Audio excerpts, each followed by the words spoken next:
Al-Shabab's departure from Mogadishu has provided a boost of confidence for Somalia's transitional federal government and the African Union peacekeeping forces, AMISOM, both of which have been fighting the insurgent group for a long time.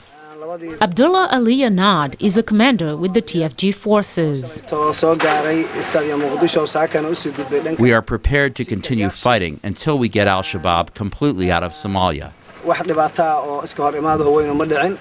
A statement that David Shen, former ambassador to Ethiopia, now professor at the Elliott School of International Affairs in Washington, says might be overly optimistic. Taking and holding Mogadishu is one thing. Taking and holding all of south-central Somalia is quite another. So I don't see that as being a real possibility. Shin says the Somali government needs to do more. TFG has to show that it has a vision and that it has something that it can offer the Somali people.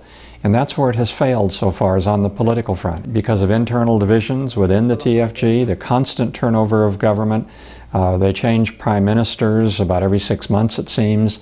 They have a parliament of 550 members, which is frankly totally unnecessary for a country the size of Somalia.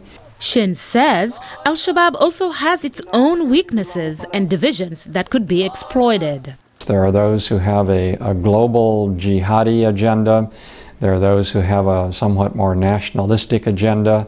There are power differences. There are differences between indigenous Somalis and foreign jihadis who have infiltrated al-Shabab.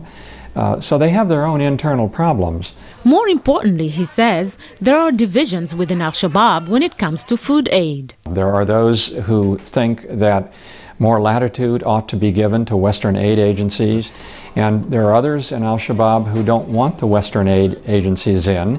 They do allow in Islamic aid agencies. If I were to look at any mistake that al-Shabab has made in the last couple of years, this is by far the biggest one. They have absolutely botched the relief effort, and the Somali people don't like it. Experts say the pullout will allow aid agencies to better address the famine affecting millions in the East African nation. In the meantime, al-Shabab says the pullout was just a change of tactics and has vowed to return to Mogadishu. Mariama Diallo, VOA News.